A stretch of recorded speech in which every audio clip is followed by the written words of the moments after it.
ጀነራል ምግበ ኃይሉ ጀነራሉ እንደ ቀድሞ እንዳልሆነን ልታውቁ ይገባል ሲሉ ተናገሩ። ሞጃታብ ካሚኒ አዲሱ የኢራን ጠቅላይ ሚኒስትር መሪ ተደርገው ተሾሙ። ትራምፕ አዲሱን የኢራን ጠቅላይ ሚኒስትር ምርጫ ትልቅ ስህተት ነው ሲሉ ገለጹ። በኬንያ ለቀናት በደረሰ የጎርፍ አደጋ ቢያንስ 42 ሰዎች ሕይወት አለፈ። የሱዳኑ አማጺ እስኪረታ ድረስ ወታደራዊ እርምጃቸው እንደሚቀጥል ሌተናል ጀነራል አልቡርሃን አስታወቁ። ሰላም ውድ የዱካ ኒውስ ቤተሰቦች የከበረ ሰላምታችን በያላችሁበት ይድረስ እያልን ቻናላችንን ላይክ፣ ሰብስክራይብ እያደረጋችሁ አብራችሁን እንድትዘልቁ በትህትና ጋበዝን።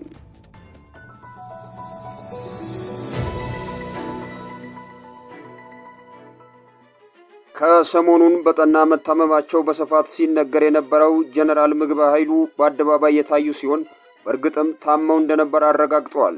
በልብ ህመም ምክንያት በሕክምና ላይ የቆዩት ጀነራሉ አመሻሽ ላይ የሰጡት ቃለ መጠይቅ አነጋጋሪ ሆኗል። በተለይም ቃለ መጠይቁን ህዝብ ስጋት ያደረበትን የዳግም ጦርነት ውጥረት የሚያጠናክር መሆኑን ተገልጿል። ምንም እንኳን የፕሪቶሪያው የሰላም ስምምነት የትግራይ ኃይሎች ትጥቅ እንዲፈቱና ከባድ መሳሪያ እንዲያስረክቡ የሚደነግግ ቢሆንም ጀነራሉ ከድምፀ ወያኔ ጋር በነበራቸው ቆይታ ጠንካራ ሰራዊት ገንብተናል ሲሉ ተናግረዋል። ግልጽና የጠራ ዓላማ ያለው ሰራዊት ገንብተናል ያሉት ጀነራሉ ከባድ መሳሪያዎችን ባሻገር ጸረ ድሮን መሳሪያዎችን መታጠቃቸውን ገልጸዋል። የትግራይ ጀነራሎች ሰራዊት በማሰልጠን ለረጅም ጊዜ ተጠምደው እንደቆየ የገለጹት ሌተናል ጀነራል ምግበይ እሳቸውም ሆኑ ሌሎች ወታደራዊ አመራሮች ጠንካራ ሰራዊት በመገንባት ሂደት ውስጥ መቆየታቸውን አስረድተዋል። ከዚህ ቀደም በስፋት ትኩረት የሳበው ደግሞ ጀነራሉ እንደ ቀድሞ እንዳልሆንን ልታውቁ ይገባል ሲሉ የተናገሩት ጉዳይ ነው። ጀነራሉ በድሮን ተመክተው እየዛቱብን ይገኛሉ ሲሉ በፌዴራል መንግስቱ ላይ ያነጣጠረ ንግግር ያደረጉ ሲሆን መናገር የምፈልገው እንደ ቀድሞ እንዳልሆንን እንድታውቁ ነው ብለዋል። ጸረ ድሮንም ጸረ ታንክም ታጥቀናል፣ እንዲሁም ጸረ አውሮፕላን በእጃችን ገብቷል ብለዋል። አክለውም ሰራዊቱ በርካታ ዘመናዊ ትጥቆች እንዲታጠቅ በስፋት ሲሰራ መሰንበቱን ጠቁመዋል። ጀነራል ምግበ ኃይሉ ከወራት በፊት በተባበሩት አረብ ኤሚሬቶች በስማቸው ተመዝግቦ የነበረን ቅንጡ መኖሪያ ቤት ወደ ወንድማቸው ስም ማዘዋወራቸውን የሚያሳይ ሰነድ ይፋ መደረጉ አይዘነጋም። የካሚኒ ስም ይቀጥላል። ሞጃታባ ካሚኒን አዲሱ የኢራቅ ጠቅላይ መሪ አድርገው ተሾሙ። የኢራን ከፍተኛ መንፈሳዊና ፖለቲካዊ ስልጣን ያላቸው ባለሙያዎች ጉባኤ ቀጣዩን የኢራን ጠቅላይ መሪ ሾሟል። ከዚህ ቀደም የበላይ መሪ አያቶላ አሊ ሐሜኔ ሁለተኛ ልጅ የሆኑት ሞጃታባ ሐሜኔን ጠቅላይ መሪ አድርገው ሾመዋል። የ56 ዓመቱ ሞጃታባ ካሚኔ በኢራን ከፍተኛ የፖለቲካና የሃይማኖት ስልጣን ያለው የበላይ መሪ ቦታ እንዲይዙ ተመርጠዋል። ይህ ሹመት የተከናወነው አባታቸው አያቶላ አሊ ሐሜኔ በእስራኤልና በአሜሪካ የአየር ጥቃት መገደላቸውን ተከትሎ ነው። ምክር ቤቱ ምርጫውን በሚስጥርና በከፍተኛ ጥንቃቄ ሳካሄድ የቆየ ሲሆን በስተመጨረሻም የካሚኔ ስም ይቀጥላል በሚል ሹመቱን ይፋ አድርጓል።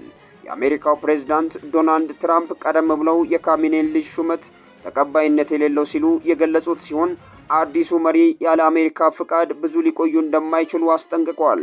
አሜሪካ ከእርሷ ጋር የሚስማማ የኢራን መሪ በመምረጥ በኩል ከፍተኛ ሚና እንደሚኖራት ትራምፕ ተናግረው ነበር። ይህ በእንዲህ እንዳለ በኢራቅ ተራሮች ውስጥ መሽገው የሚገኙት የኩርድ አማጽያን ኢራንን አገዛዝ ለመታገል ዝግጁ መሆናቸውን አስታውቀዋል።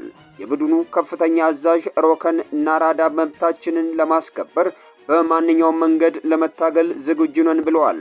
ፕሬዝዳንት ዶናልድ ትራምፕ ባለፈው ሳምንት ለታጣቂ ቡድኑ ድጋፍ እንደሚሰጡ ፍንጭ ሰጥተው የነበረ ሲሆን ባለፈው ቅዳሜ ግን ጥቃቱን እንደማይፈልጉ በመግለጽ ሐሳባቸውን የቀየሩ መስሏል። የኩርድ አማጽያኑ አሁንም በኢራቅና በኢራን ድንበር አካባቢ ከፍተኛ ወታደራዊ ዝግጅት እያደረጉ መሆኑ ተዘግቧል። በኬንያ ለቀናት በደረሰ የጎርፍ አደጋ ቢያንስ የ42 ሰዎች ሕይወት አለፈ።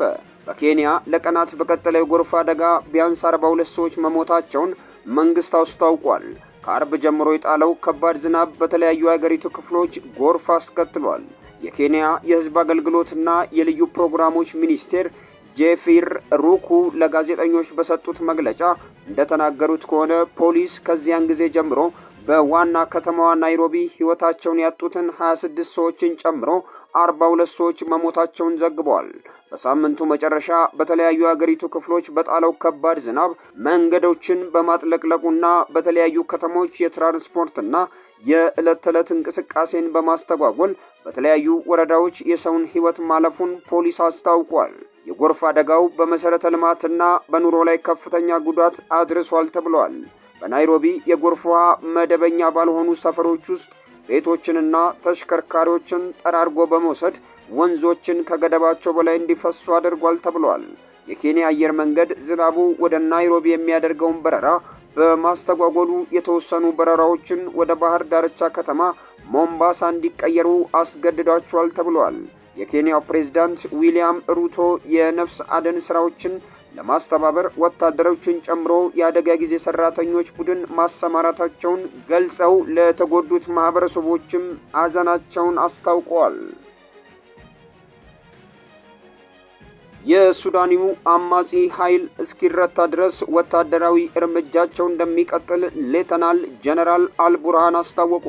የሱዳን የሽግግር ሉዓላዊ ምክር ቤት ሊቀመንበርና የጦር ኃይሎች ጠቅላይ አዛዥ ሌተናል ጀነራል አብዱል ፈታህ አልቡርሃን አማጺው ቡድን ሙሉ በሙሉ ድል እስኪነሳ ድረስ ወታደራዊ ዘመቻው ተጠናክሮ እንደሚቀጥል በይፋ አስታውቀዋል። ሊቀመንበሩ እሁድ ዕለት ከአብዮታዊ መነቃቃት ምክር ቤት መሪ ሙሳ ሂላል ጋር በነበራቸው ውይይት ላይ የዳርፉር ክልል ገዢ ሚንኮ አሪኮ ሚናዊም በታዛቢነት ተገኝተዋል። በውይይቱ ወቅት የሉዓላዊ ምክር ቤቱ ሊቀመንበር የፈጥኖ ደራሽ ኃይሎችን ወረራ በመመከት ረገድ በሙስታሃሪ ቀጠና ለሀገር ሉዓላዊነትና ክብር ሲሉ ሕይወታቸውን ለሰጡ ሰማዕታት የተሰማቸውን ጥልቅ ሐዘን ገልጸዋል። ስብሰባው በሰሜን ዳርፉር ግዛት ያለውን ወቅታዊ የጸጥታ ሁኔታ እንዲሁም በሲቪል ነዋሪዎች ላይ የሚፈጸመውን የሰብአዊ መብት ጥሰቶች በሚመለከት በዝርዝር መክረዋል። ጀነራል አልቡርሃን የሱዳን ጦር ኃይሎች አመጹን ሙሉ በሙሉ በመደምሰስ በመላ ሀገሪቱ ሰላምና መረጋጋት እስኪሰፍን ድረስ ኦፕሬሽናቸውን እንደሚቀጥሉ በድጋሚ አረጋግጠዋል። ሊቀመንበሩ አክለውም የሱዳን ሕዝብ ለመከላከያ ሰራዊቱ እያሳየ ያለውን ከፍተኛ ድጋፍ በማድነቅ ጦር ኃይሉ የሀገሪቱን ደህንነት የሚያስከብር የማይበገር የሀገር ጋሻ መሆኑን አጽንኦት ሰጥተው ተናግረዋል።